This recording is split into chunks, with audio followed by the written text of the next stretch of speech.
Did you know we have completely ad-free early access to all of our episodes? Well, we do. Not only that, but we have dozens of bonus episodes waiting for you. Head on over to patreon.com/ghosttownpod, and you can check it out for 7 days absolutely free. That's patreon.com/ghosttownpod. Michelle Remembers, Part 2, The Devil's Playground. I'm Jason Horton. I'm Rebecca Lieb. And this is Ghost Town.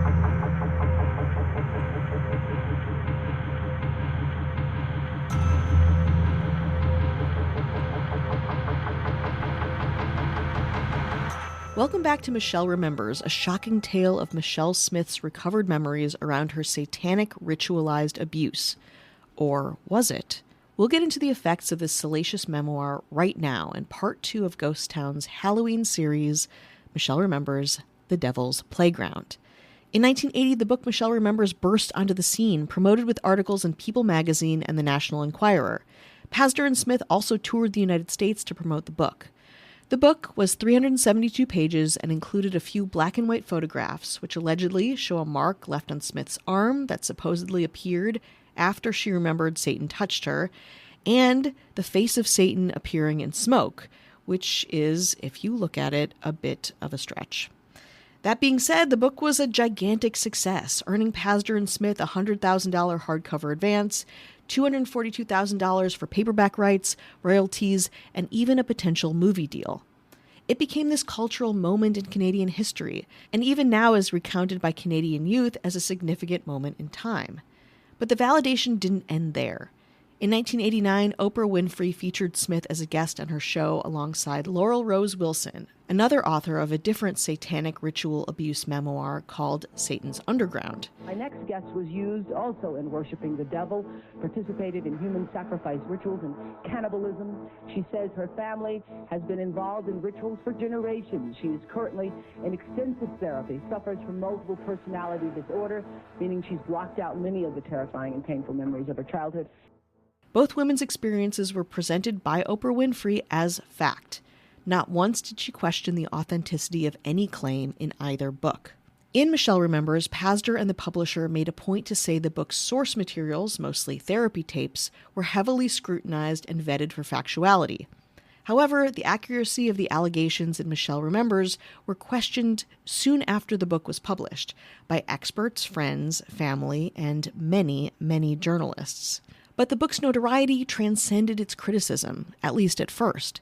Pazder developed a huge media profile based on the book, coining the term ritual abuse and giving lectures and training on satanic ritual abuse to law enforcement and other institutions, who then began touting themselves as occult experts.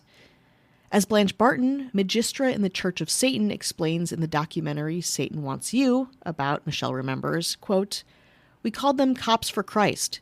People who had their own agenda and created these materials and presented them as actual, scientific, confirmed fact." Of course, the Catholic Church had a vested interest in promoting the book as factual themselves.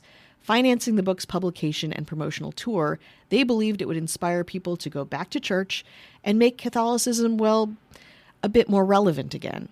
And there was also money to be made by taking Michelle Remembers into the legal realm. By September 1990, Pazder had acted as a consultant on more than 1,000 satanic ritual abuse cases, including the incredibly high-profile McMartin preschool trial. The McMartin preschool trial was a 1987 daycare sexual abuse case persecuted by the then Los Angeles District Attorney, Ira Reiner, who used Michelle Remembers as a guide to build his case against the members of the McMartin family, who operated a preschool in Manhattan Beach, California. The McMartins, perceived of as Satanists, were charged with hundreds of horrific acts of sexual abuse on infants and children in their care. Hugely sensational, the case lasted 7 years, but resulted in no convictions, though it did result in more than 100 preschools across the country becoming the target of other sensationalist allegations, which the press immediately ran with.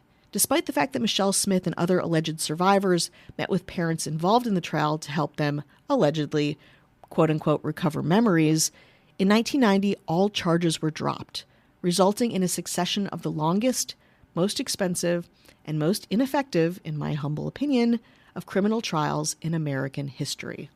Though by many standards, the McMartin preschool trial was a huge waste of time and money, not to mention trauma that everyone endured, the law cracked down on any allegation that even smelled of satanic panic. The implementation of mandatory reporting laws saw a large increase in child protection investigations in America, Great Britain, and other developed countries, along with heightened reporting of child abuse and coercive interviewing techniques that had been previously avoided by police investigators. These techniques resulted in an increase in confessions of abuse by fathers and caregivers in exchange for lighter plea bargains than they might have seen had their cases been prosecuted. Less concerning, perhaps, were the many adults that started reporting uncovered memories of their own satanic ritual abuse, fueling the fire of satanic panic. Pazder was also throwing around assertions that Michelle Smith's abuse came at the hands of the Church of Satan, the root of the satanic ritualistic crimes happening in the U.S., Anton LaVey, which we've talked about a lot on this podcast, then head of the Church of Satan, did not like that and threatened to sue Pazder for libel, alleging that, quote, the book was defamatory, libelous, and had resulted in a loss of reputation. Blanche Barton, again magistrate in the Church of Satan, also explains, quote, one of the things LaVey was particularly miffed about is how Michelle Remembers was marketed as a supposedly true story, but was so chock full of things which Satanism isn't. As defendants, according to Michelle Misremembers, a 2023 piece published in the Skeptical Inquirer, Pazder and his team offered several contradictory rebuttals to LaVey's allegations. The defendants claimed Pazder had never heard of Anton LaVey, denied that Anton LaVey could suffer a loss of reputation because he was, by his own admission, a Satanist and celebrity, and therefore libel-proof, and argued that, despite the aggressive marketing of the book as, quote, based on a true story, the contents of the book were instead based on Smith's memories recalled while under hypnosis, and therefore not necessarily, quote, unquote, true. LaVey fired back, saying that it was insane that an occult and satanic expert wouldn't know who he was, Anton LaVey, and that practices portrayed in the book Michelle Remembers are antithetical to the Church of Satan, including and especially the abuse of children and animals. Quote, these innocent creatures are in fact revered by the Church of Satan for their innate purity of spirit and lack of hypocrisy. For us to harm a child or animal physically, emotionally, or mentally is unthinkable.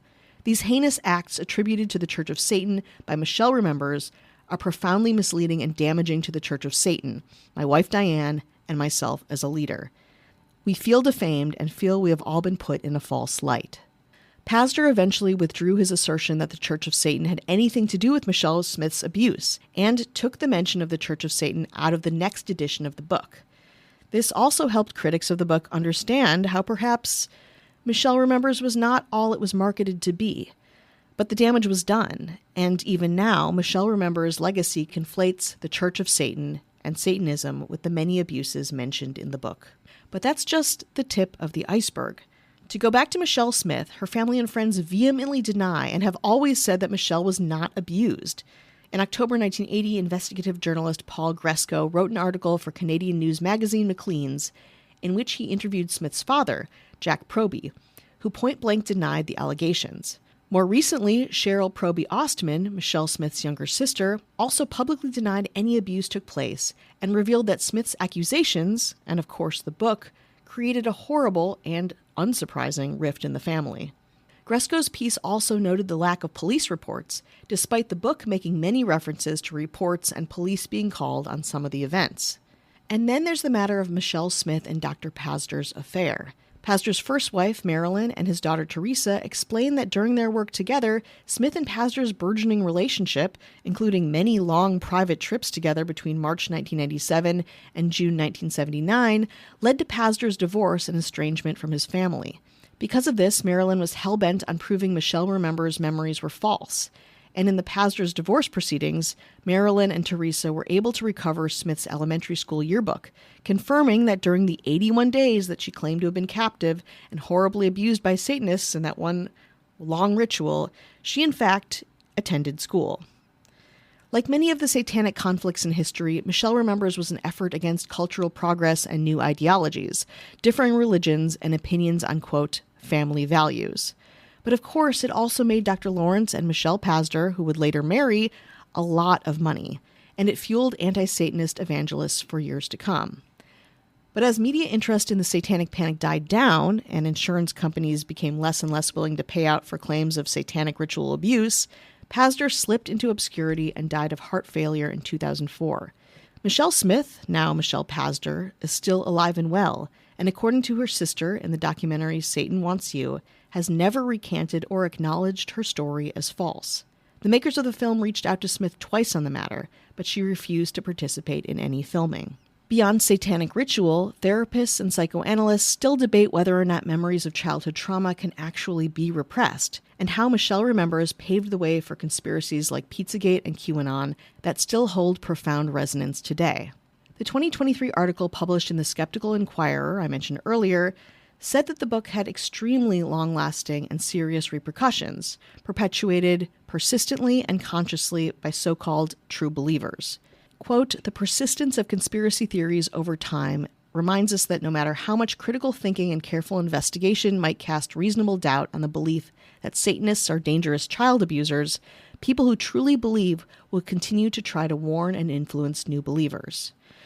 A lesson from your friends at Ghost Town: keep your eyes and ears open. Perhaps the repressed memories, Satanists or cults, aren't the ones to fear, but the truth tellers and repressors themselves, hiding in the darkness."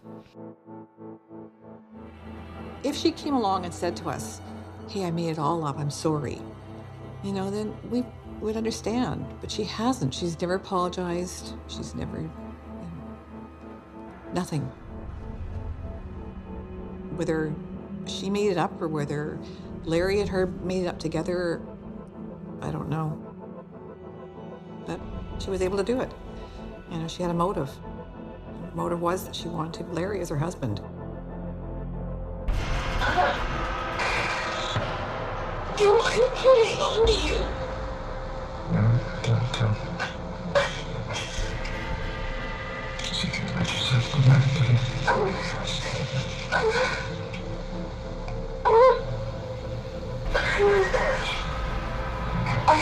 I keep remembering everything. Like I'm making it up. Is it still memory? Is it still more memory? Is it special to you? I'm not get into tonight.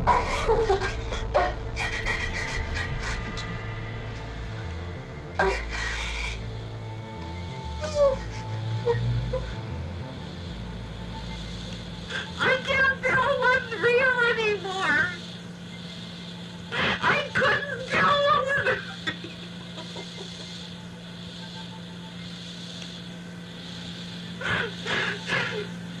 I couldn't tell what was real.